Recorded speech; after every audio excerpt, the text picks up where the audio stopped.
Yeah. So 5 elements, how they are found in nature, how people saw them, and how they are found in the body, and how we relate them into clinical practice. We discussed about the physiology part yesterday. There were cosmological sequence.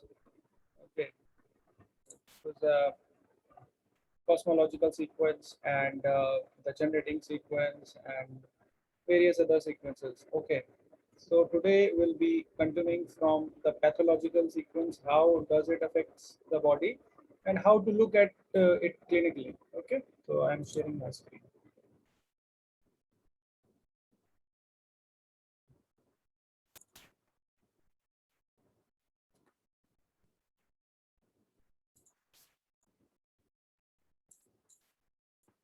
So we saw there were two sequences, generating and controlling sequence, which were considered to be um, physiological process, okay, physiological sequences, and the other two, over controlling and insulting, were considered as pathological, okay. And the third one is also considered as when the generating sequence it is out of balance, so it can also give rise to pathological conditions. We'll discuss it later. Okay, so that can also, if anything goes out of balance, it is a pathology. So let us understand how this overacting sequence. So see, in 5 elements theory, what's happening is key. Now in pathology, something is getting out of balance, something is excess, something is deficient. Okay, so let's see, wood is overacting on stomach. Normally it is controlling, now it is like over controlling it. So if somebody is over controlling you, either you will be suppressed or you will get hyper. So same things happens in this case also. So liver chi has the function of assisting the stomach and spleen's chi, the earth's chi. Okay, so spleen chi has a tendency to go upwards, and stomach chi has a tendency to go downwards. Don't worry about it. What is the direction of chi? In my next seminar, I'll be covering all these small details. I'll be discussing about it later on. But for right now, just focus on the basics. Okay. So stomach has chi has a tendency to go downwards normally, and spleen chi has a tendency to go upwards normally. But if liver chi stagnates, so what it can do, it can attack on spleen, it can attack on stomach, it can attack on lungs also. So as far as liver and this earth element are concerned, okay.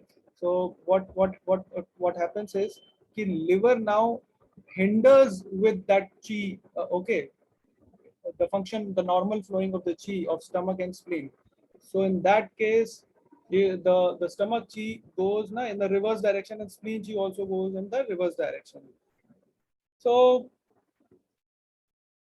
if stomach chi goes in the reverse direction, what will happen? Nausea, vomiting, those symptoms will appear. And if the stomach and the spleen chi goes in reverse direction, instead of going up, it is going down. So diarrhea will happen, loose stools will happen. So this is how it can affect. It usually happens in cases of inflammatory bowel syndrome. We discussed yesterday as well. So this is how it can happen. Liver chi can attack both stomach also and spleen also. So we see the an overacting sequence. Now liver is affecting. It's not only being affected by, okay. It's not the only pathology of liver. Now pathology of liver is affecting the other organs also. So similarly, in the next case, we'll see that the pathology in the heart is now affecting the other organ. So that can be the lungs. Okay.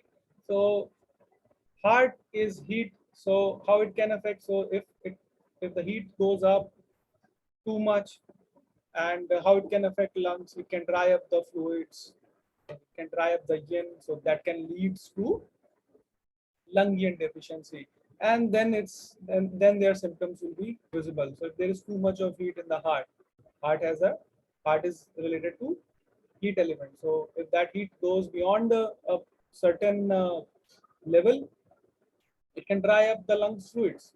and leading to lung deficiency. Now the spleen, how spleen and kidney, now spleen is going okay, that earth element is controlling, over controlling the kidneys, the water element, how it is. So if that the spleen goes out of its control, there will be dampness, there will be too much of dampness, which can affect the kidneys, the functioning of kidneys. So some way or the other, there can be UTIs, there will be difficult in passing urine. Those symptoms will happen. So if the other is the lungs overacting on liver, so lungs has a tendency to control the liver, but if it is over controlling, so lungs pathology can affect the liver. So what is a lung pathology usually? Phlegm heat or heat in the lungs itself, or any pathology in lungs if it gets if it is getting beyond a point, so that can affect the other organ. It can be liver, it can be kidneys. So if it is affecting the liver, it is the over controlling sequence.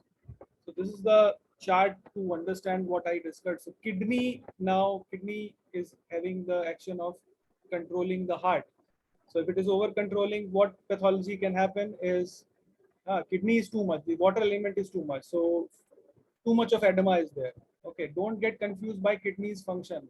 Definitely kidney will be deficient, but the element has increased in water. Don't get confused. Just take it very simple. I used to get confused on this part, and that's why I'm sharing it. The water content increases because of the decreased function of the kidney organ. Okay, but the element is increasing. So we are considering, we are talking about the element, 5 elements. So we are talking about elements. See, water is increasing in body, the swelling is increasing. So it starts from the legs, goes to the abdomen, and if it goes to the chest, so that is a condition, really dreadful condition, life that is a dreadful condition. So that is how it can affect the heart, because heart has to do a lot of pumping, lot of stress on the heart will be there to pump.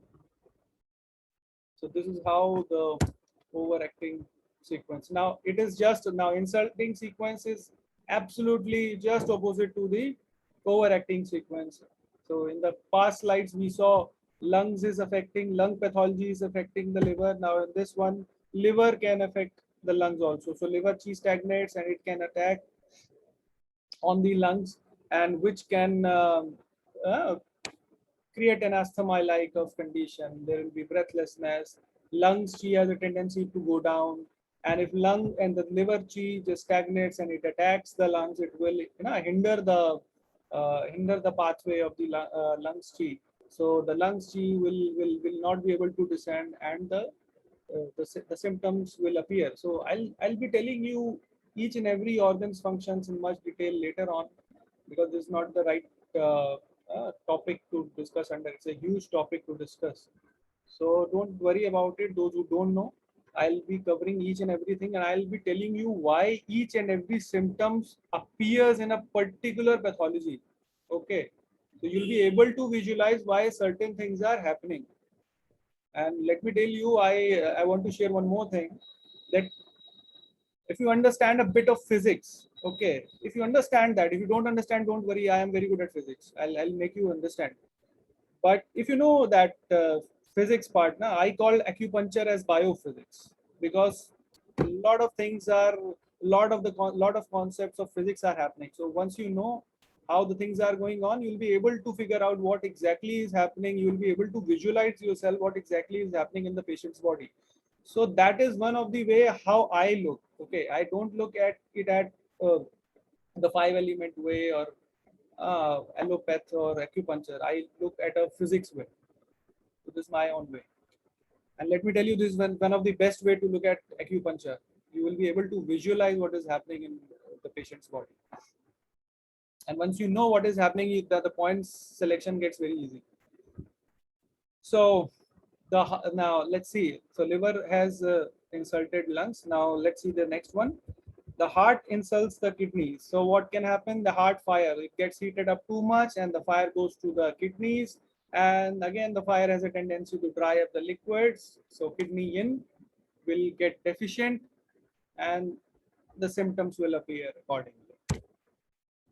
Spleen is insulting liver. In the past side, we saw liver is insulting spleen. Now spleen is insulting liver. So if there is increase in dampness, definitely it is going to obstruct the flow of the liver chi. And hence there will be a different kind of symptoms. So in IBS, both things can happen. Liver can insult, okay, liver over controls the spleen, and spleen can insult the liver also. Both things happen.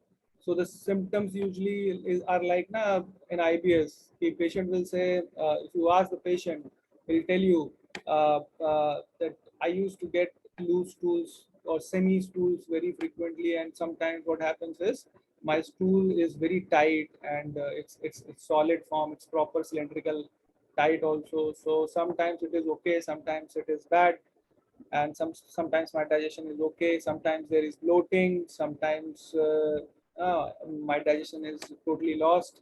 So this is the correlation between the liver and spleen. So we'll be dealing, it's a big topic again, so I'm just giving you an idea how the things appear in clinics. So the lungs insult heart. So lungs are obstructed by phlegm. So they can obstruct the functioning of heart. See, yesterday we discussed the case of that COVID patient, and whose pulse was on the higher side after the lung damage. So you can take that in the COVID, when there is a lot of phlegm accumulation in the lungs, it can definitely obstructs the circulation of heart chi, and heart organ can also be, as an organ, can also be affected. So this was the insulting. And the kidneys, okay, they insult spleen. Opposite is having, so if kidneys fails to transform the fluids, so water will accumulate, and they can certainly they'll stop the functioning of transforming and transporting action of spleen. So again, a lot of that will be a complicated case again. Now, I talked to you about the generating sequence can also become a pathology. So there are two possibilities in it. Either the mother element is not able to nourish the child. Okay, generating sequence, you all know. So mother is not able to nourish the child, or child is taking too much from the mother. It's extracting too much of energy. Okay, right now just listen to it. And in the end, when we will be moving on the treatment part, now a lot of things will be getting clear how to approach a patient. Uh, Last time I told you about the yin yang also, how to approach for a diagnosis, and this time I'll be telling you how to make a diagnosis according to the 5 elements. So there are few examples again. So liver and heart. So liver is mother, heart is child. So how liver is affecting the heart? So if liver has a property of function of storing the blood, and if that is less, so liver blood is deficient in long run, heart blood can also get deficient. So there will be symptoms I discussed yesterday. There will be symptoms of insomnia, anxiety, depression, palpitation. So these symptoms are more or less related to heart blood deficiency, and yes, they do occur in liver blood deficiency also, but clinically we have to treat the heart also. Okay, so they are found. Then you can see that the function of the other part is that function of gallbladder on heart, it does occur on the psychological level. So heart is related to mind. Let me explain this. The heart is related to mind, and mind is the boss. Okay, so that's why heart is known as the monarch. Yesterday I discussed it on a slide. So heart is known as a monarch, Raja, king. Okay, so gallbladder, mind takes all the decisions. Mind has is like a supercomputer. It will take all the data from the surroundings, what is happening, and from the data they've gathered, it will take the decisions. But what is the function of gallbladder? The gallbladder will give the courage to the mind. Suppose you know something, a person knows that uh, this situation is right and this person is wrong, and he knows everything. Okay, and he knows what to do in this certain situation, but that person does not have the courage to take that decision. Okay, so there must be something that his gallbladder is deficient. His energy is on the lower side, so you have to tonify that. That is a way to look at the patient. So what it does, heart can do everything, but the courage to take the decision comes from gallbladder. So if that is affected, so and mind is related to heart. So gallbladder is wind. So this will gallbladder is wood. So this will be affecting the mind's function also. The person will not be able to take a right decision. Okay, that will be a emotionally weak person, or will be a timid डरपोक होगा. So next is the heart, that is the child, and which is affecting the liver. So child is taking too much now. So if heart, suppose I tell you in the last one that the liver blood is deficient, which is leading to heart blood deficiency. So suppose now there is a heart blood deficiency, which is causing in the long, it can also lead to liver blood deficiency. So there will be initially there will be symptom of heart blood deficiency, and in the longer run there will be also the symptoms of liver blood deficiency. So both the symptoms are quite different. There are difference in the symptoms. So as I have written that this can cause scanty periods because liver blood is being transmitted to uterus. So if liver blood is deficient in long, and so uterus blood will be deficient, and it can lead to scanty periods or even no periods. That is known as amenorrhea, is a medical term. So heart is affecting spleen. So mother is affecting the child. How? So that occurs on again on the psychological level, because the mind is related to heart, and the concentration part of the psychology. Okay, that is given to spleen.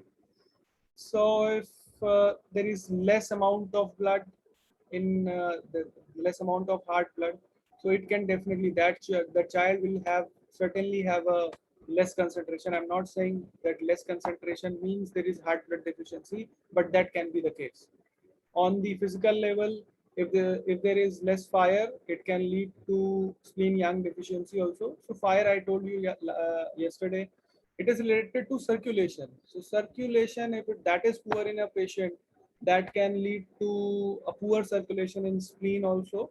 So spleen is not able to perform the work properly, and so in PCM terms we call it spleen yang deficiency, which will lead to that diarrhea and all that. Okay. So ultimately, however, the physiological fire of the heart is itself derived from kidney yang. Kidney yang is the mother yang. Now spleen child is affecting the mother. Okay, child is taking too much from the mother. So spleen has the property of making chi and blood uh, from the food we take. Okay, and the heart needs a strong supply of blood to perform its function. So if spleen does not make enough blood, so the heart will be suffering. So there will be palpitation, insomnia. Again, there will be heart blood deficiency, and these are the symptoms of it. The other case is spleen is affecting the child, the lungs. So if spleen is unable to transform and transport the fluids, so that is the spleen is deficient. So that will lead to the formation of dampness, and long run it will lead to the formation of phlegm. So phlegm, let me tell you, is stored mostly in lungs. Okay, spleen are mainly responsible for the formation of phlegm, and but this phlegm is mostly stored in lungs. So if it is keep on forming, so it will be keep on storing in lungs, and this can cause breathlessness, asthma, cough with sputum, lots of other symptoms like that. So lungs, the mother is affecting the kidneys. So lung chi, what is the relationship between the lungs and kidneys? So lungs are at the top, kidneys, just visualize this, lungs are at the top, kidneys are at the bottom.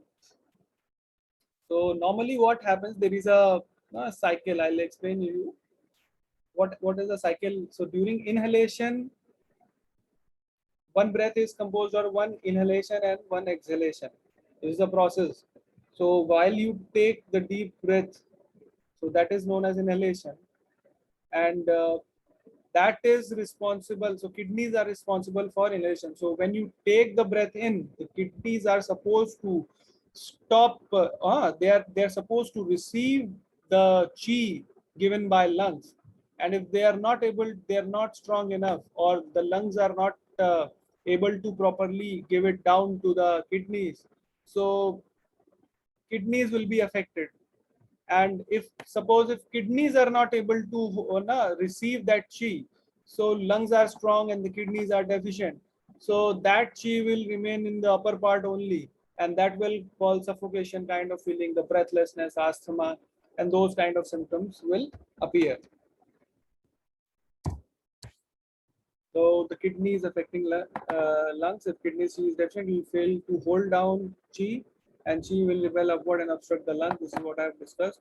So the kidneys affecting liver. So you know, yesterday we discussed, if there is a deficiency of kidney yin, it will lead to the deficiency of liver yin, liver blood, and then the symptoms like tinnitus, dizziness, headaches are different kind of symptoms. Why there is tinnitus, why there is dizziness, why there is headache, or why there is each and every symptom. I can explain you, but it takes a lot of time, and you should be knowing all the functions of a particular organ in much detail. So you should be able to visualize why things are happening, and then you will be able to understand why these symptoms are appearing. So this I told you, it's a very commonly we see kidney yin deficiency, liver yin deficiency. Usually it occurs in Parkinson's and epilepsy and tremors. All these things usually are related to this one, kidney yin deficiency, and it can also lead to period problem, also postmenopausal problem. Also many things are related. You can link a lot of things clinically. So the liver, that is the child is affecting, mother is taking too much. So liver blood, see liver and essence. Okay, liver blood and essence. So blood and essence, that is another separate topic. So I have to explain it. I'll try to explain it in short. See, essence, blood, chi, everything is the same. Everything is derived from the essence itself. Okay, so from essence everything is being formed. So essence also need to be replenished, otherwise it will be quickly exhausted. So in order to replenish it, liver blood is the one which is responsible for the essence replenishment. It's not the only one, but it is one of the. Okay, so if the liver blood is deficient in the long run, it won't be able to replenish the essence. So in long run, it is going to affect the essence. So essence are definitely related to kidneys, so it will be affecting the kidneys in this way, and there will be the symptoms of kidney essence deficiency. So in conclusion, we can say that each element can be out of balance in 4 ways. So let me make it very easy. So either an element can be in excess, or the element can be in deficiency. So if it is in excess, okay, so it can overact on other. If it is in excess, it will try to suppress the other, or it can draw excess of energy from the mother element. I'll repeat it. If the element is in excess, either it will do some overacting sequence, it will try to suppress, because of wo gunda ban gaya na, is a bully now, so he'll try to suppress the other element, or he'll be taking too much of energy from the mother element. But if it is deficient, okay, so suppose if an element is deficient, so it will not be able to nourish, either it will not be able to nourish the child, or it will be attacked by the other element. Okay, because now this person is weak, he is prone to attacks. So this element, this is very important part to understand. That's why I'm stressing it so much. So either it will be, if it is deficient, it will not be able to nourish the child. So child will also be deficient, getting deficient in the long run, or it will be insulted by the some other element. Some other element is going to bully that element. So let's see how we can see in diagnosis the 5 elements. And this is a very practical approach I have tried to make. And last time I told you, last day I told you that 5 element theory is one way of looking at the thing. It is not comprehensive. We have to see the other aspects, the organ functions and their pathology as well. So keeping that in mind, we have to make the diagnosis accordingly. So first of all, let's see the colors. So suppose a person with a normal color, okay, a normal face color, if you are able to see, it means all the elements are in balance. But suppose if you can see someone is having some greenish face, okay, that shows there is some imbalance of good energy, or there is a stagnation of liver chi. There is more of more of red color on the face, so that indicates there is more of fire. Okay, yellow will tell you about the earth element, that it can be due to the deficient spleen, as it happens in the case of jaundice. The white color shows the imbalance in metal, and the dark or purplish color can be due to the imbalance in water. But let me tell you, this is not the only thing. This is not the only thing to consider. Okay, because in the next slide you will be able to understand that sometimes the complexion can show complex interaction between the two elements. Suppose a person having a whitish or pallid face but have a red cheekbones. So this indicates fire overacting on metal. So metal, because the person has a whitish face, so it has basically as a metalish metal element is more. But fire is trying to overact on, because it is getting red, so fire element is getting increased and try to attack that metal element. So this is the way, one of the way to look at the things. The other way, don't get just confused by looking at the green color. You have to find out why this, suppose someone has a green color, greenish color on its face. So you have to find out why this green color have come up. So green color indicates a liver pathology, that's for sure. But whether it is only liver pathology, or the liver pathology has happened due to the interaction by some other element is trying to insult him or trying to overact him, what is happening? So this is the way to approach. The face color does not always accord with the clinical manifestation. In some situation, it may contradict the pattern that they present. In these cases, the face color usually shows the underlying cause of imbalance. For example, if a person displays symptoms of earth deficiency and has the greenish color on face, may indicate that the spleen is weak because the liver is overacting on it. So suppose now, let me make it easy for you. So suppose a person comes to you, a patient comes to you, and he comes to you with the symptoms of tiredness, loose stools, which are typically related to spleen deficiency. Okay, but he shows a greenish appearance on his body or on his abdomen or on his face. Okay, so the greenish, you can get confused that it is showing a greenish color, so it is due to liver.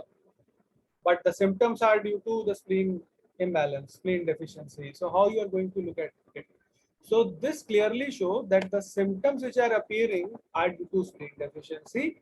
And why this spleen is getting deficient? Because liver is trying to overact on spleen. So this is, so in this case what we'll be doing, we'll be sedating the liver and we'll be tonifying the spleen. Okay.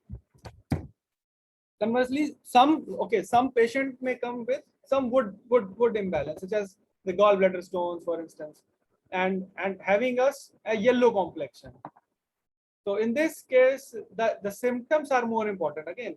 So liver is now being insulted by, in this case, is insulted by spleen. Okay, so gallstone itself is due, it happens due to the formation of phlegm in the gallbladder.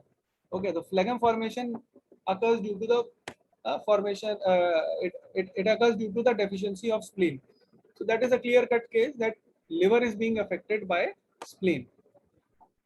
So face color does not always shows the root, that will not always be a very exact diagnosis. So you have to see, as I've been telling you, don't just go by 5 elements, don't just go by yin yang. You have to see the picture as a whole.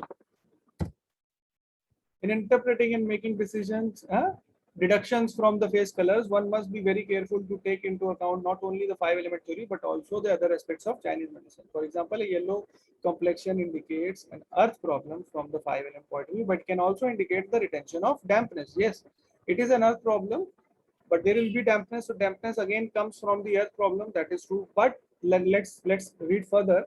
That a dark blackish complexion, we can think about it. Yes, could be some problem with the kidneys, but darkish complexion could also be due to the blood stasis. The blood stasis is a pathology, and that can lead to darkening or a blackish appearance. That can also be there. So we have to see the picture as a whole. So in Chinese diagnosis, it is not always possible to make a direct correlation between the two phenomena on a one-to-one basis. What count is the place of each phenomenon in the whole pattern. For example, if someone has a red face, a bitter taste, insomnia, mouth ulcer, and palpitation, this does indicates a problem in the heart. Yes, it is a, so all the symptoms like bitter taste, insomnia. So heart is irritating the mind, and ulcers are always hot. You never feel cold. Palpitations are there. There is an increase of the heartbeat.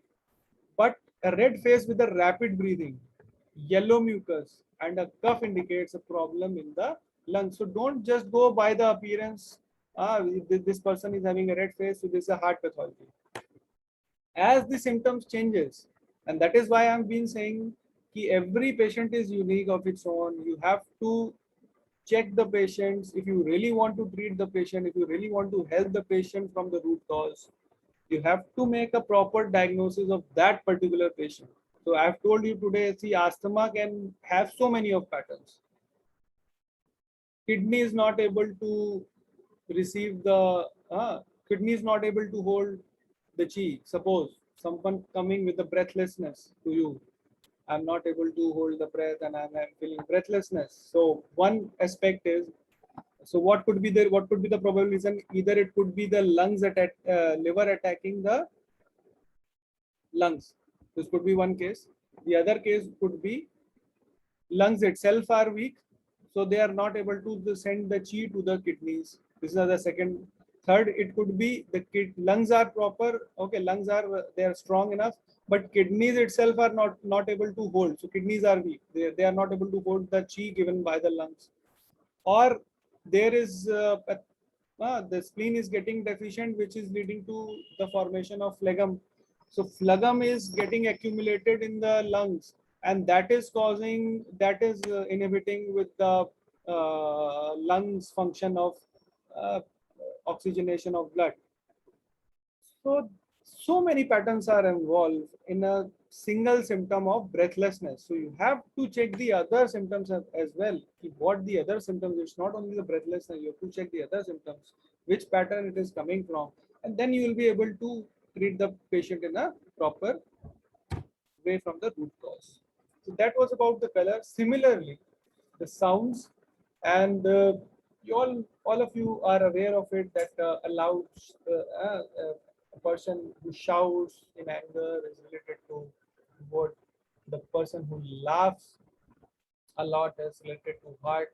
Someone singing always remains in a singing tone is related to spleen, and crying or weeping kind of voice is related to metal, and groaning or husky voice related to imbalance of water. But again, this is not always there. Clinically, you won't find. You have to find why it is happening. Smells are again rancid, is related to what the stagnation of liver heat can really do that. And the burn smell indicates an imbalance in fire, usually heart fire. So Bitter taste is usually related to the fire part, but bitter taste is also found in liver fire. Bitter taste is also seen in heart fire case, but there is a difference. In liver fire case, the bitterness will be throughout the day usually, and in case of heart fire, is usually found the bitterness will be found uh, while the patient wakes up. Okay, it's only during that time.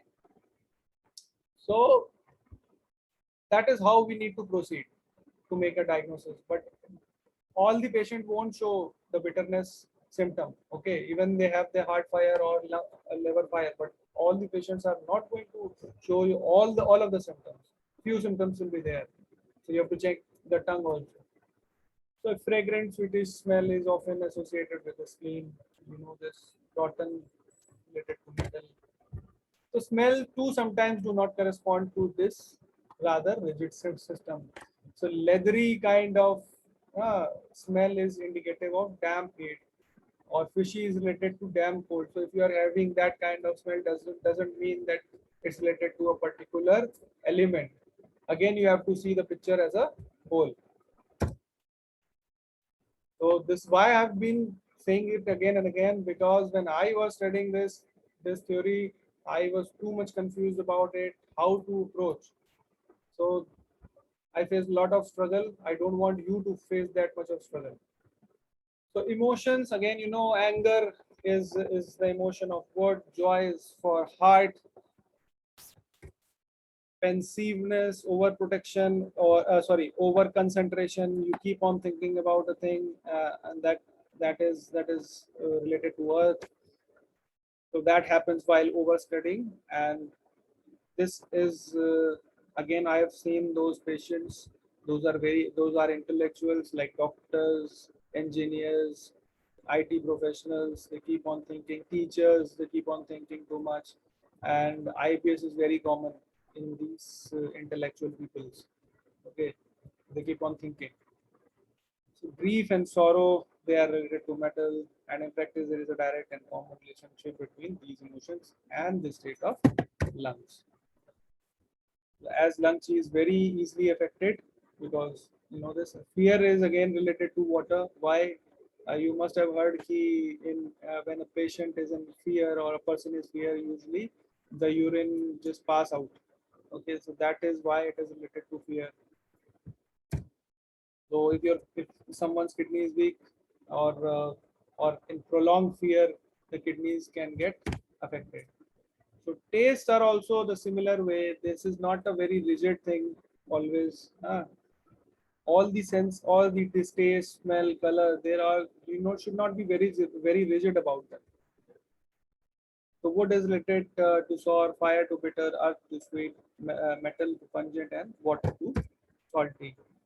So they also, as I told you, so for example, a sour taste is more frequently present in stomach disharmonies. A bitter taste is also more frequently indicated of liver disharmony. So you cannot be very specific that okay, you are having a patient is having a bitter taste or a sour taste, so he must be suffering from liver or heart pathology. You have to see the other symptoms as well. Besides this, there are also other types of taste often described by patient that do not fit into the scheme. For example, a flat taste indicates a spleen deficiency. See, this one is like I have, you won't find that quickly. Sticky taste you can find. Okay, so that this is indicative sticky taste. Dampness, phlegm, stickiness, they're all indicative of dampness, phlegm. Okay, phlegm also is indicative of spleen deficiency. So now let's have a look at the tissues, and the wood element is related to the ligaments. I told you the sinews and the tendons and ligaments. So if someone is having a tight tendons and ligaments, so this can be uh, this is certainly is usually I found that it is related to liver pathology, and I have seen this. It could be liver. It is mostly due to liver blood deficiency in most of the cases. Okay, a problem with the blood vessels is related to heart, and a weakness or atrophy. Yes, this is directly related. This is a very clinical I'm telling you, tissues are very much clinically related. Most of the cases you will find if someone is having a weak muscles, you can directly say yes, it is due to the spleen deficiency. The skin is again related to metal, so there is a direct. And yesterday, as we discussed, that the lungs weakness uh, is often manifested with the spontaneous sweating. The pores are not controlled by lungs because of the weak lung function, and that can lead to spontaneous sweating. So the kidneys are related to bones, and bones, the degenerative diseases like arthritis, osteoporosis, whatever name you want to give to an arthritis, rheumatoid, osteoarthritis, whatever it is. Gout is also different. Gout is a different, but degenerative bone diseases are related to decline in the kidney essence. Sense orifices.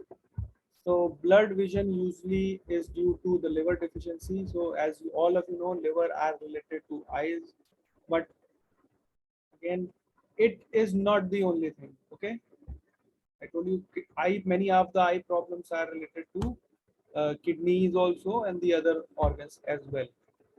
Problem with the tongue. So tongue is also related to heart, but all the time the ulcers occurring on the tongue, yes, it does show heat, but it's not all the time that there will be the heat in heart. It can be due to the heat in stomach as well. So problem with the mouth and lips such as dryness are often due to spleen deficiency or stomach heat. Problem with the nostrils. So nose is related to lungs, and ears are related to kidney deficiency. But again, all the hearing problems are not related to kidney. It can be due to the other reasons as well. So these are the back shoe points. You all must be aware of it, I hope. So if there is some problem happening, you can use these back shoe points for a particular, like bladder 18 for sight related to liver, 15 for tongue related to heart, bladder 20 for taste related to spleen, bladder 13 for smell for lungs, for bladder 23 related to hearing for kidneys. But again, as I told you, all these things are like having the limitations. And that's why we need to study about the chi. We need to study various type of chis, various type of body fluids, how they are being formed, how which organs are responsible, how the blood is the function of blood. We need to study various organs and their functions and the pathology. So let's see the climates. So wood is related to wind. Fire is, again, we have discussed these things. So heat can aggravate a heat condition of any organ. It's not just the heart. Heat in general. So it could be liver heat, it could be spleen heat in the spleen or gallbladder heat. Anything it can be. Okay. So this is the time the summer is on, and is the time of heat. So it's not the only that heart heat will increase. It can, usually I see there is a people coming with liver heat is very common nowadays. Stomach heat is very common nowadays. So it's not only the heart heat. Dryness injures the body fluids. So dryness and the body fluids, okay, they are just the opposites. So if dryness is there, body fluids are going to get exhausted. So they are not going to affect the lungs. It can affect the stomachs. It can affect the kidneys also.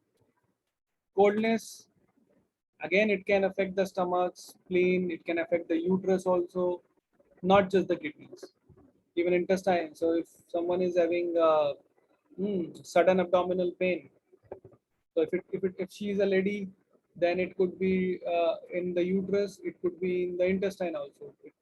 Okay, so you have to find out which location it is happening and what are the symptoms they are occurring.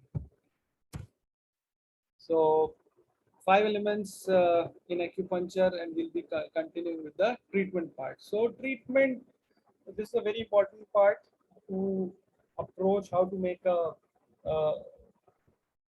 treatment protocol, but this is not a very exhaustive one because itself, it will be taking another huge seminar is required.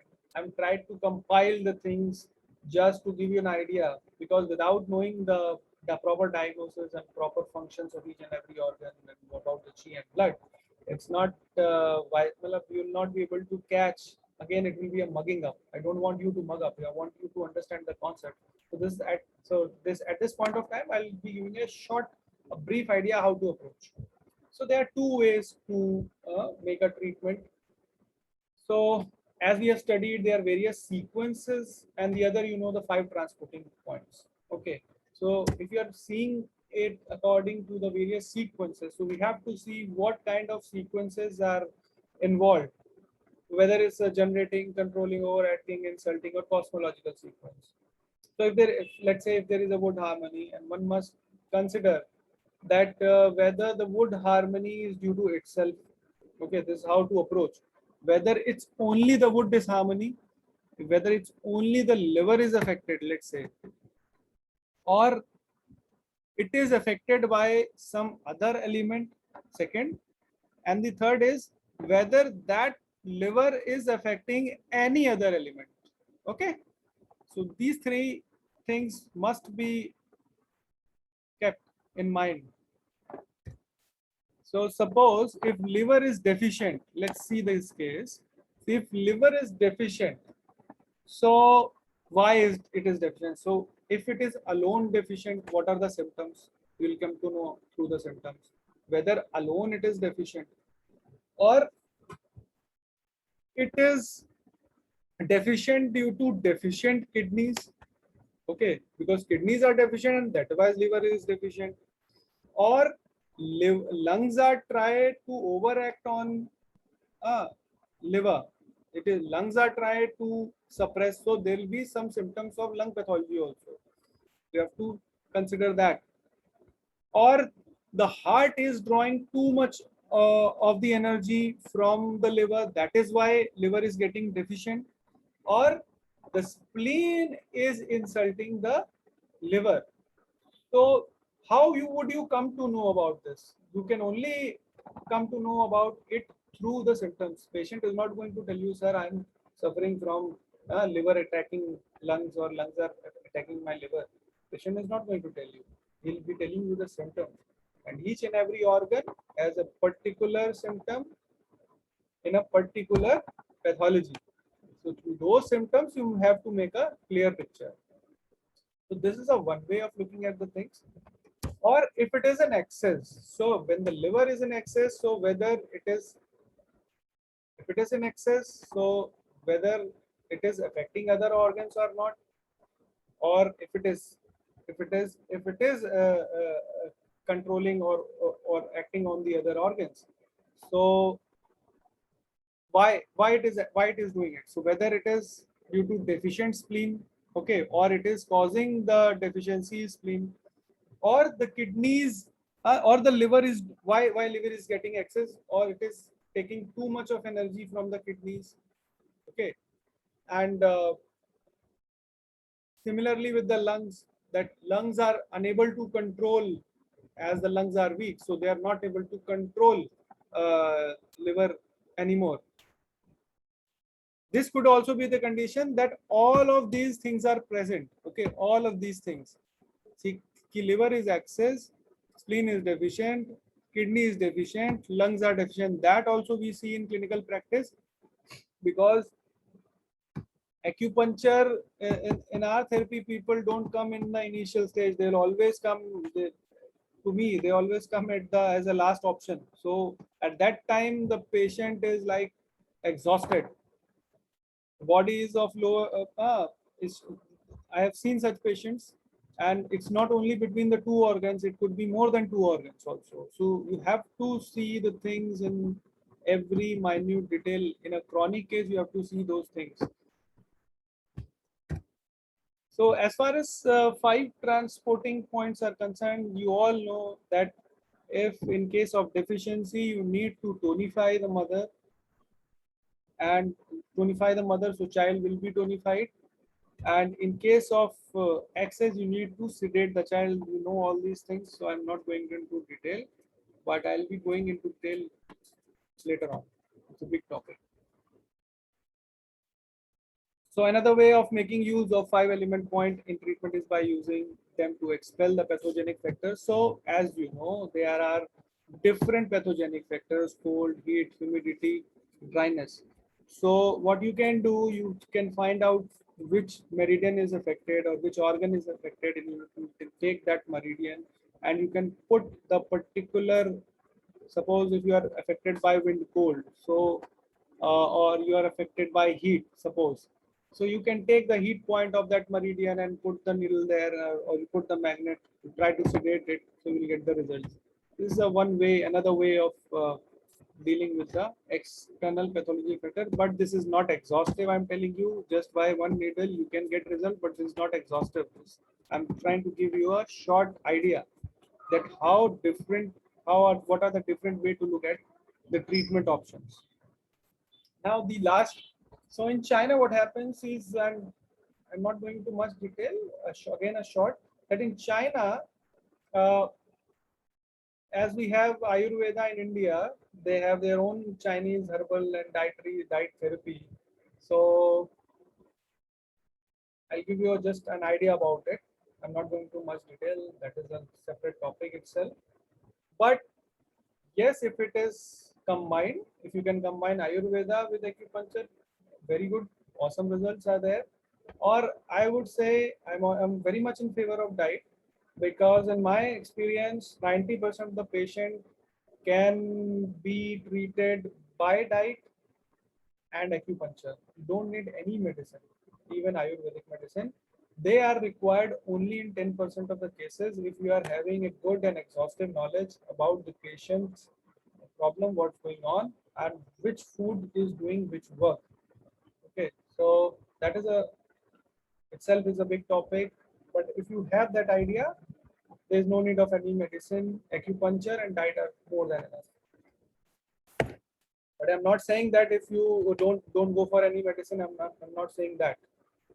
Okay, if you don't know which diet to take, you can continue with your allopathic or Ayurvedic medicine side by side.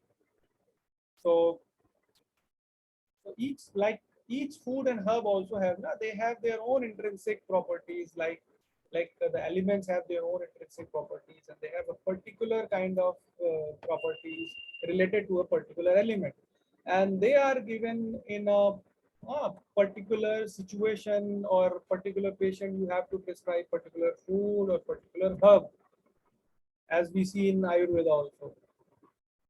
So we take the taste of the food, but it's not exactly the taste, it is the intrinsic quality which we need to see. It's not exactly the taste which we feel. So it is the taste which we have described in the further slides is mainly the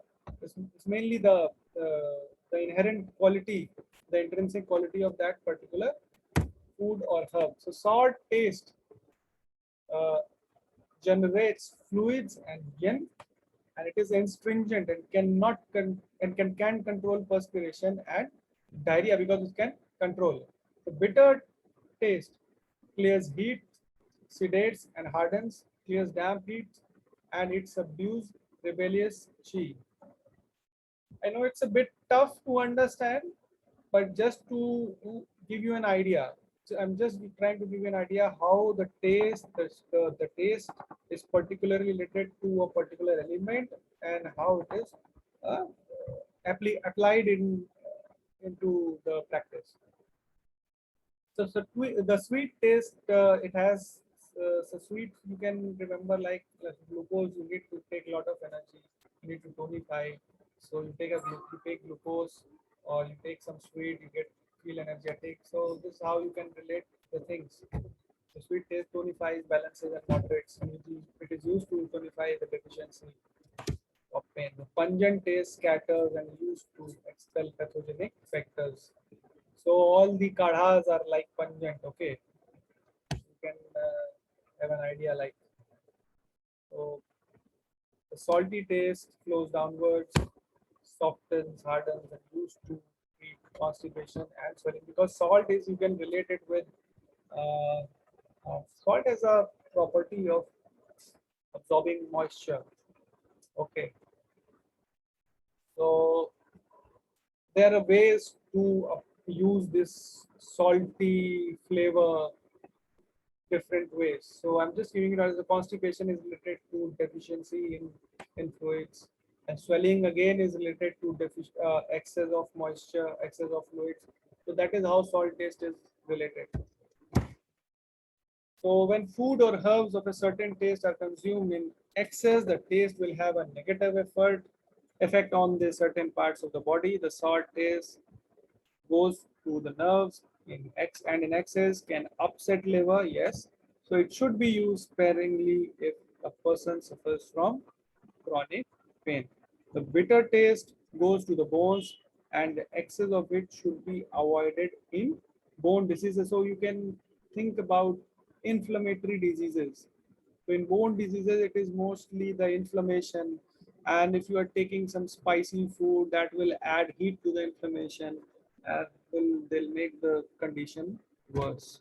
The sweet taste goes to the muscle, and excess of it can cause weaken them. How? Because sweet is related to spleen. If you're taking an excess of it, the spleen will get deficient, and this in turn will lead to deficiency of weakness of muscles. So pungent taste scatters chi and should be avoided in chi deficiency. So as it scatters the chi, the lungs has the function of gathering. Chi is related to lungs. Gathering means to accumulate, but pungent taste is doing some scattering of chi, just the opposite. So if your chi is deficient, don't go for too much of pungent taste. So salty taste can dry the blood because salt has the, I told you, property of absorbing the moisture. So they can take the water out of the blood, and it should be avoided in blood deficiency. So this is how you can use these things, these properties in your diet and herbs. So thus, if an organ is diseased, one should avoid the taste related to the element that controls that organ along the controlling sequence. For example, the salty taste pertain to water. Water overacts on fire, and therefore an excess of salt may injure the heart. And that is why we say a patient of high BP or a heart disease should not take too much of salt. This is the only reason. Okay. I hope this is clear. If it's not clear, ask me later. I'll explain. Conversely, each organ is nourished by the taste of element that it controls. Okay, for example, liver controls earth, huh? And sweet is the taste corresponding to earth. So hence food and herbs with a sweet taste are beneficial to liver but bad for spleen. So this is the way to look at how to approach. Don't take anything in excess. Anything in deficiency is bad. Anything in excess is bad. There should be a proper balance about for anything. So while taking the food also, few foods have in your diet. You take the food, so few are sour, few are salty, few are pungent also. So if you have an idea about which food is having a particular property, which is related to which element, so accordingly, if you have a particular diagnosis, if you know what is exactly going in your body, you can take that particular diet and you will see that there is a change without consuming any herb or medicine. So this is how just a diagram to explain it, and I am ending with that. So if you have your questions, you can ask.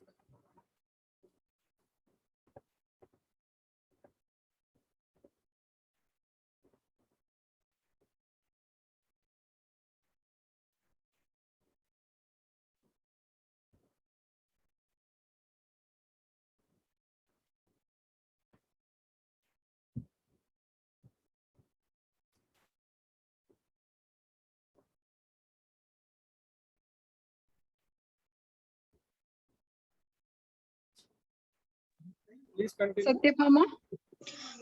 Okay, thank you, ma'am. Hello. Yeah. Thank you, sir. The session was very useful, sir, and informative, sir. Thank you.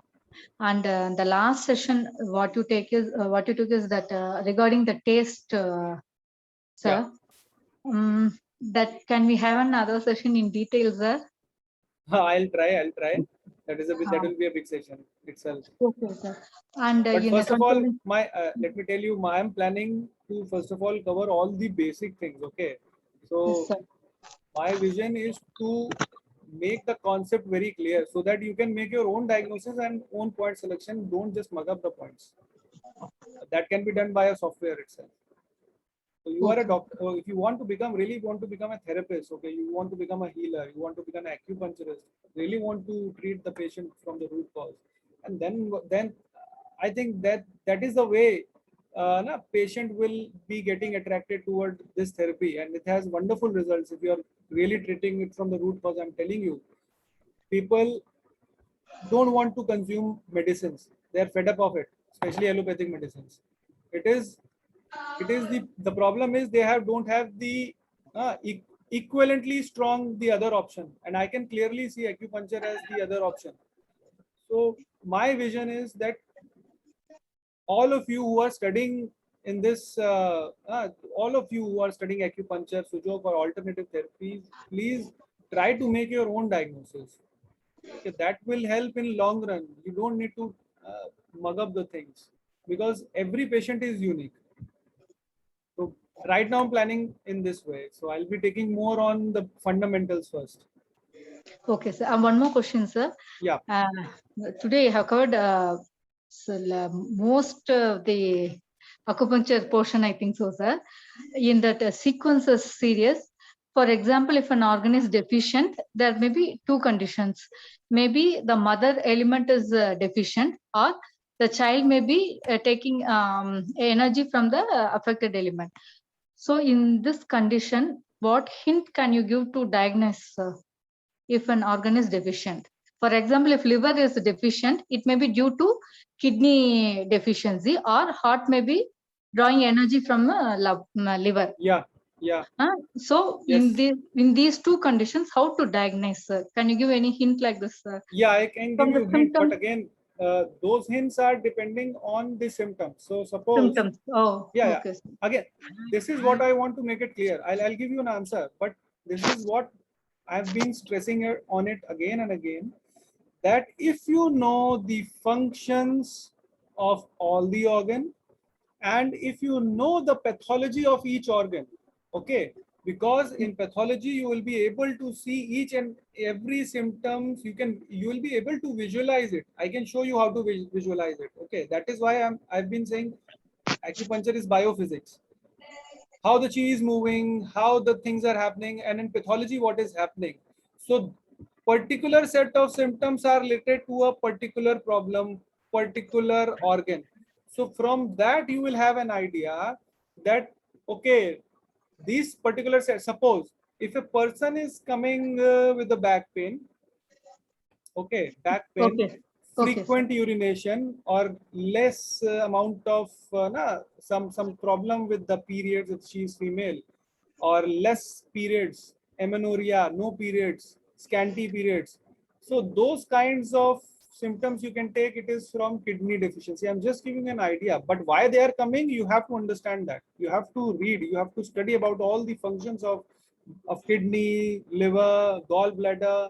As last yesterday, one of the attendants just asked me to have a session on gallbladder.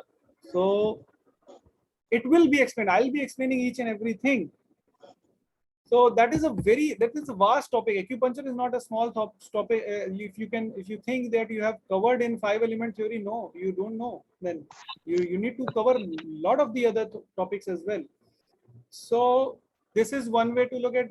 This is how we can say that the kidneys are deficient. So suppose now if heart is drawing too much of energy, so there could be palpitations, there could be insomnia, there could be uh, depression, there could be anxiety. Those kinds of symptoms will be more. There could be high BP, there could be low BP. So that could also be the case. So it depends what kind of heart pattern is there. Okay, whether it is heart Qi deficiency or heart yin deficiency, and that is or it is heart fire which is taking too much from liver, so it will not be deficiency, it will be heart fire, sorry, heart will be in excess, that will trying to take too much from the liver. So if heart fire is there or not, or there is a phlegm misting the mind, those kinds of symptoms are there. So this is an idea how you can discriminate whether it is kidneys are deficient, which is causing liver to be deficient, and it is whether it is heart excess which is causing liver to get deficient. So from It the depends on symptom, the we have symptoms. to diagnose. Okay, okay, Yes, sir. yes, exactly. So you must understand what is the function of heart. Suppose what is the function of heart, and if heart goes out of its function, okay, what Okay. different syndromes are there, like heart yin deficiency, heart blood deficiency, phlegm misting the mind is a different syndrome, and why these, and every syndrome will show its own different symptoms. Okay, Okay. and how and why these symptoms are occurring in those symptoms, that is most important thing, because there are n number of syndromes. How you will be able to remember? You can only remember if you understand why a particular symptom is occurring in a particular syndrome. Okay, so that becomes very easy to understand, remember particular. Okay. So now, as you said, gave the example now, the hot yang excess maybe. It may be due to water overacting on fire, or it may draw excess energy from liver. Okay, sir. I have said that if liver is deficient, so it could be a kidney deficiency. Okay, that water element is deficient, and that is why wood is not being nourished, or heat is too much. Heat is drawing too much of energy from the wood element, Okay. as you said, Okay. as per your example. Okay. So based on symptoms, we have to diagnose, sir. Exactly. Patient won't come to you and won't be telling you, sir, I have, ma'am, I have been suffering from heart fire, not taking energy from my wood element. He won't come to you like that. You have to take you have to make the picture through the symptoms, or you have to make, either you should be knowing about the pulse diagnosis or tongue diagnosis. Sometimes what happens, tongue's diagnosis is not doesn't match with. Sometimes it happens. Few cases it happens that tongue diagnosis also doesn't match with the symptoms. So that is a very complicated case, but still it is the symptoms which will tell you everything. Your body, let me tell you, body tells you everything. It is we who are unable to understand. If you are able to understand, you can treat it at the very first stage. I'm telling you, I used to get cold when I was an allopath. When I studied acupuncture, I just come to know that I am going to get cold. I apply the points. I'm telling you, I don't get cold now in my home. People don't. My father, mother, my children don't get cold now, unless until it is something a viral infection. So that also the time get reduced. So if you are acting on the right time, if you are able to diagnose the stage of the disease, the symptoms are going to tell you each and everything, that what is happening in your body. Okay. Can you have today a PDF for sharing, sir? I'll share the PDF. Yes, I'll definitely share the PDF. I'll share this. I'll upload it on YouTube, and you can have. I'll share the links for the YouTube, and you can watch this recordings also. Okay, sir. Thank you, sir. Before moving to the next person, there is a question in the chat box. As how can we know which food relate to which energy? Which food is related to which energy? That is a big topic itself, Which ma'am. energy? That is a big is there topic. any chart which is there any chart which denoting I'll the try food to and share. the energy? I'll try to share a concise chart which the food which we eat in day to day. Usually what we eat in day to day. I'll try to share that. Okay, thank you. This. Now, next person is Priya Bala. Namaste, sir. It was excellent, and I was very interested and curious to know about the biophysics angle of acupuncture. I am very eager to learn this side of acupuncture. I am very much interested. Yes, thank you. And see, I want to add one more thing. See, everything in the universe, Okay, if you see the universe, because everything, we are a part and parcel of universe, all of you know that. So everything in universe is under the laws of physics. Okay, I like physics very much. I'm a doctor, but doctors don't like physics. I like physics. And if you see from that angle, the things, you'll be able to visualize it.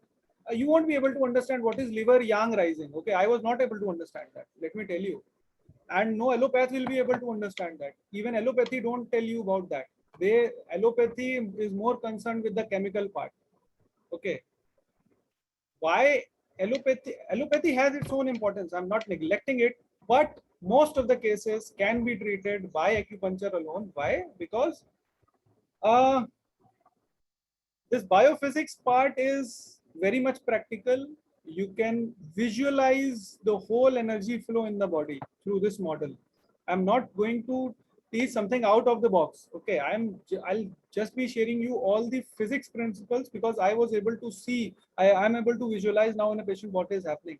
As yesterday I told you, one case I shared, that case of cracked soles, too much of cracked soles from past 10 years. A young kid is 26-year-old. From past 10 years, he has cracked heels. And he said, if you can cure it, my parents will be like, nah, it will be magic for me. So I'm telling you, it has been its fifth session today. And there is a remarkable, I'll be sharing the pics as well, before and after. So it will take some time to have some really drastic on the pics. You can be able to, so that you'll be able to differentiate on the pics also. But I was able to visualize because of that physics theory. If you are able to visualize, you will be able to remember things. You'll be able to understand things in a much better way. So this is my job. I have done. I've tried to make a theory in this way, and in the coming seminars, I'll be dealing with. So I'm planning. I'll be teaching you about the chi in a very practical way. How can you should be able to visualize the chi. Okay, chi is not something you can't visualize. See, suppose electricity is there, I'm giving you a hint how you can visualize. See, electricity is there in your house. You can't see, but you can feel it. So in a similar way, the chi is flowing in your body. You are not able to see it, but you can feel it, and you can feel it. I'm telling you. I'll show you how to feel it. In coming seminars, I'll be covering that chi, blood, body fluids, everything, and how everything about it, how to deal with it, how to see the things. If you don't know about chi, if you Thank you, don't know Dr. about Kodak. blood, Thank body you, thank you. fluids, that Yes. is a. Thank you and welcome you, sir. Thank you. Thank you. Thank you. Now Thank the you. next chance goes to Vijay. Yeah. Thanks for the opportunity, madam. I think Joshi Group is really doing a fantastic job. Sir, this somewhere we are using an insulting word, right? A spleen insulting liver. The insulting is a little bit confusing to me. What will be the alternate word for understanding that concept? Sir, you don't use this word. Okay, this is a simple way to understand. Liver can attack on spleen. You choose this word, spleen attacking liver. Don't go by the words. Just try to understand the concept. Okay, both the ways it can act. Okay.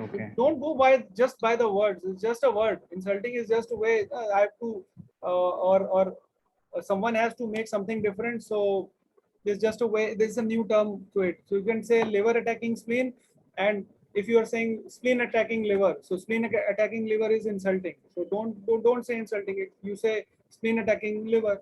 This is I don't use the word insulting. I have to teach it, so that is why I've been using it. Otherwise, you can freely use a spleen attacking liver. As simple as that. Okay. Thank you, sir. And somewhere in your slides, I have seen salty food can treat constipation because the chi energy moves from top to bottom. Kind of explanation was there. So, are you saying salty food can be recommended for constipated patients? Again, I am saying not always. We have to see why this constipation, whether it is due to blood deficiency. Okay, suppose if a patient is there, an old age patient is there, suppose 60, 70 years old, 70 years old, let's say 70, 75 years old. And constipation is a very common problem during that age. So why the question is why constipation occurs is a very frequent problem. The most common reason is blood deficiency, let me tell you. Okay, blood deficiency.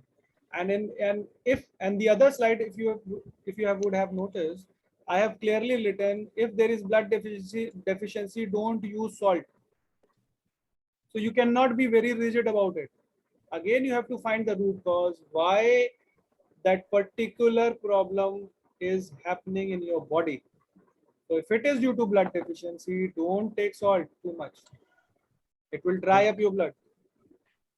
Okay, okay, yeah, got it. Okay. Yeah, thank you, Yes, sir. sir. And as a follow-up, which book you are recommending to buy and read as a follow-up? Because I think, yeah, 2 days, how much ever we can gather. Yes, we are gathering. As a follow-up, are you recommending any books for? I'll suggest you can buy, you can see there's a lot of n number of PDFs are available, n numbers of books are there. So you can take any book. Okay, just take any book. Just go through my slides and try to relate it with any book I'm telling you. Try to listen what I'm trying to give you the concept, because this concept is the way I have seen is through biophysics. Okay, I have included physics into my own how to see this all the chi and blood mechanism. You can take any book, any good author. You can find n number of authors are there. You can choose any author, whichever you like. Just try to take the concepts from me. If the concepts are clear, you will be able to understand any book. This is what I want to say. I've let me tell you, I've studied n number of books. I've studied n number of. Everyone has its own flavor. You can't say this book is good, this book is bad. Every author, they give their sweat and blood into it, and before writing the book. So every book is good. I'm not saying go for anyone. Just choose anyone good, any good author and go with it. Okay, okay, thank you, sir. Okay, bye. Sir, Now, namaste. Suryanarayan, sir. Suryanarayan. Sir. Namaste, sir. This is a very useful and most informative session, sir. Thank you. Sir, what is the best time to examine a tongue? Whether Examine? after a tongue.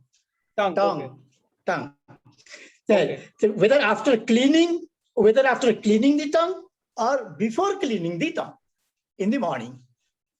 So best time is after you have cleaned the tongue. Just wait for, I think, half an hour to 1 hour. Okay, that Yes, would sir. be a good way to judge. Or patient should not have eaten some colored food at least. Sir. Okay.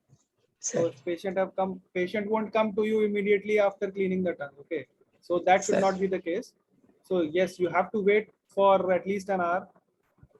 And then you Sir. should have, and the second thing is the tongue should be loose. Okay. It should not Sir. be tight, and it should be seen in a proper daylight, not in the tube light is not the right way to see. Sir. Proper sunlight should be there, and the tongue should not be out for a very long time. Otherwise, the color will change, and you will be getting confused about the color, because color Sir. is very important factor while making a diagnosis. Thank you, sir. Thank you very much. Deepti. Hi. I would like to know about gut. So anything is there in PCM about gut, because I have not read, or I would like to understand. So you have, can you put some light on gut? Yeah, there are a lot of things are available in PCM. Everything is about gut itself. Okay. Stomach, spleen, large intestine, small intestine, liver, everything is there. Gallbladder, So everything is in gut. how should I study about gut if I have to study, because it will be again a big subject. You will say, I understand that. So how See, do I gut, study? if you want to study gut now, you can start with stomach, spleen. Yeah. At the end of thing, at the end you have to study all the organs. Let me tell you, okay, because the whole gut is related to each another in a very complicated way, but there are a number of syndromes, as I have told you. So yes, you can, but definitely you can start from stomach and spleen, liver. You can carry on. Mind does not have, so heart does not have that much of involvement in gut. Large intestine, small intestine, yes. Gallbladder, yes. But the gallbladder as an organ, it is fine, but not as a TCM meridian. Okay. So gut, if you want to study, I think this will be the composing the major part to study gut. And yesterday I asked you about hormonal imbalance. So can hormonal imbalance affect the gut or gut affect the in? Yeah, why not? It can affect. Why not? Gut can be affected by, definitely it gets affected. You don't come to know, but yes, it is. Matlab, it is very frequent. Because I see as hormonal imbalance, gut and anxiety together as a circle, they affecting each other. So Where do this I is a start, how do I start treating? Because I have a case with hormonal imbalance, gut weakness, and anxiety at the same time for a 29 age, some approximately a girl. So I'm handling that. what case. is the age? What is the age? 28. 28. So what you can do now? See, to approach accordingly, I think you should make a TCM diagnosis. Okay, this is the way to proceed if you are doing some acupuncture. Yeah. Hormonal imbalance is a medical word.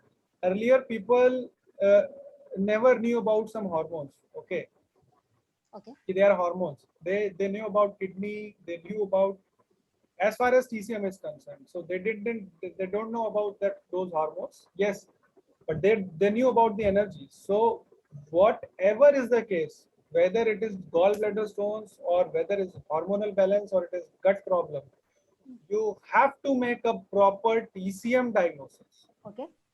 Okay. Okay. So in order Now, to, Anjana, this is your chance. Anjana. Thank you, ma'am. Thank you for the very informative session, sir. Sir, I want to know, like if an element is excess, for example, if liver is excess, which of the elements would be in excess in it? Any one of the 5 elements? And which similarly, if which an one organ is, which of the elements will be in excess out of the 5? Or out could of it the be 5? anything? Yeah, heat It or could be anyone. humidity. It could be anyone. Malab, you cannot be rigid. I have told you. Malab, it is a dynamic. See, it is a dynamic situation. Na? If liver is Okay. in excess, so one, it could be the case that only liver is in excess. Okay. Whatever I have taught you today is all dynamic. It's not Okay. stationary. ऐसा नहीं होगा कि in a particular patient you will be seeing liver and lungs. It can also be, you can also see some spleen coming into action. You can also see some kidney coming into action. So, and this is what you will see in your clinics regularly, because at least in this part of India, people don't come quickly to an acupuncturist. They'll come at the last. Even I have seen, I have got those patients from after those black magic also. They were not able to cure. They came here and I have treated those patients also. Okay, so those, so people come so late. So when the people come so late, there is a lot of things are happening. So initially, let me give you an idea how to approach. So if the patient is coming at early stage, it could be only liver excess. Then your job should be why this liver is in excess. Okay, whether it's due to too much of thought process, whether there is something, diet is the problem. Mostly the two things are there. Either it is diet or it is some thought process. Too much of stress is there, or any other reason could also be. Okay. Usually it is due to diet and some mental issues. So this is the first case. If only liver is in excess. The other, it could be that kidney is okay. Kidney yin is getting deficient. This is causing liver yang to getting excess. Okay, so in this case, there will be symptoms of kidney yin deficiency. So accordingly, you have to see what the other symptoms are being shown by presented by the patient, and then you will make a proper diagnosis. Suppose a person coming with low back pain, chronic low back pain, and with the problem of migraine, and also with some bloating. Sometimes he's bloating. Sometimes there is semi stools. Sometimes the swelling also comes. Okay, leg swelling also is there. So in this case, see, there are three organs involved. The kidney is involved, the liver is involved, the spleen is involved. Yes. Or if the same, or the fourth patient is like with all these symptoms together with these, the lungs issues are also there. So accordingly, you have to see which. There will be a different kind of uh, patients coming in. So that is a dynamic. You have to. It's a dynamics phenomenon. Okay, not every Okay. patient will be same. I So hope one I'm more clear. question. Yeah, one more question, sir. So Yes. what do cracks in the lung area of the tongue mean, sir? That shows lung yin deficiency. As Okay. simple as that. This person has severe cracks in feet and palm during winter. But as summer comes, these cracks disappear on their own and the palm and feet become very healthy, but severe sweating on hot days. So is there any lung pattern involved here, sir? 100%. If there is a lung crack, it means there is lung yin deficiency. What you have to do, you have to tonify the lungs. You have to give a proper protocol for young. Ask him to do pranayam. Ask him for a proper diet. Okay, try to give a lot of fluids, and those proper diet is required for that also. And if you are not aware of the dietary part, don't worry. Just but the yin deficiency will take time to heal up, and gradually he'll be able to the sweating part will go down. One of the very good points, let me tell you, you can use 11.17 of Master Tung. Okay, you can write down 11.17 of Master Tung points if you know. 11.17. These are very good points for hand sweating. You can definitely use these points. Oh, okay, sir. Thank you very much, sir. Mallikarjuna Murthy. Mallikarjuna, please unmute yourself. Thank you for a very wonderful session, Dr. Kataria. And I have come to know that there are various methods in the diagnosis, like tongue is there, pulse is there, 5 element is there, the 8 principles, so on and so forth. So this from these diagnosis, how to we have to come to a common diagnosis with the symptoms to treat the diseases. There are multiple ways of treating the diseases also. Maybe I don't know. That's a very good question, because these things also came up in my mind. So Correct, let me sir. tell you once how I see how I look at the patient. So I try to the best way to look at, if you know the organs and their functions and their That is pathology. direct way. Okay, sir. That is the Tongue- best way. That tongue will and give you pulse. the exact, because these Okay. are the first step to understand. Correct. And then comes the 5 element of the yin yang approach. Correct. But unfortunately, we need to start from the yin yang itself.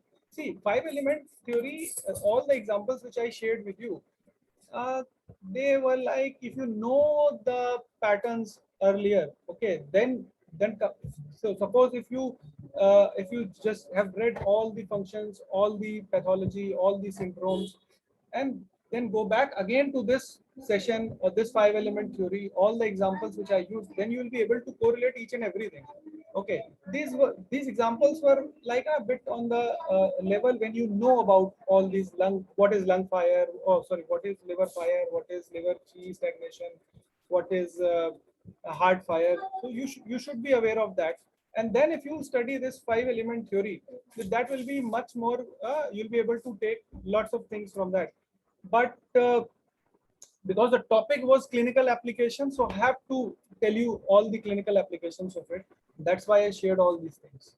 Correct, sir. One more thing is, in allopathy also, in olden days, doctors used to see the eyes, pull it down, eyelids and Yes. see, and also observe the tongue, open your mouth and see the tongue, and then come to the problem symptoms. And then if they don't find enough clues, they used to advise test, pathological, lab test, clinical test reports for further investigations to find out the accurate cause of the disease. These are all, now also it works fine. So what I'll tell you, I'll give an example. Okay, the allopathic tongue diagnosis is like a drop of water. And acupuncture tongue diagnosis or Ayurvedic tongue diagnosis, I don't know whether they diagnose in Ayurveda or not, but it is like the C. Okay. So allopathic, And pulse and heart rate also they used to see. Both that is of zero significance. I'm telling you, that is of a very small significance in allopathy. Correct. So earlier you must have heard that people just touch your pulse and they would tell you what you have eaten yesterday. So that is the level of pulse diagnosis. You can't compare it with that of allopathy. And these days now people don't even touch. They simply write that the MRI.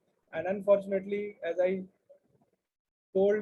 said in my first session, that MRI, CT scan, PET scan, yes scan, O scan, everything will be over in the very later stages. Okay, these are going to tell you everything in the very later stages of a disease. Acupuncture, tongue diagnosis, pulse diagnosis, or Ayurvedic pulse diagnosis will detect at the very first, as soon as it gets started. I can, if you know the pulse diagnosis now, immediately if you put the needle, there will be immediate change in the pulse. Correct. Right, rightly said. Thank you, sir. Thank you so much, Love Kartarya.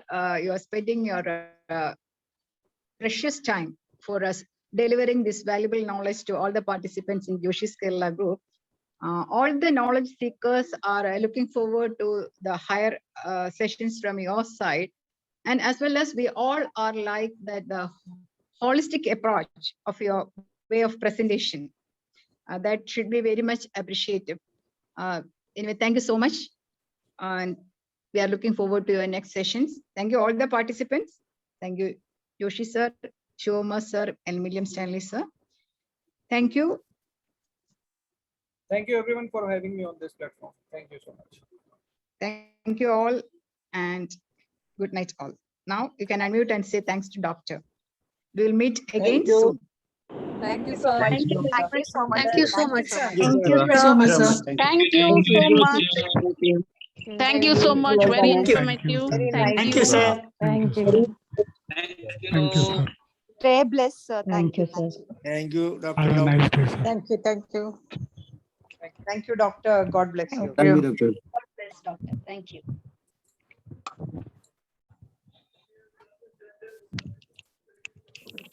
बहुत अच्छा था sir. Thank you. Thank you, sir. We want your detailed class. Thank you. Thank you so much, sir. Yeah. Thank you and good night all. Now I'm going to end this session. Thank you. Thank you, doctor. Once again, thank you.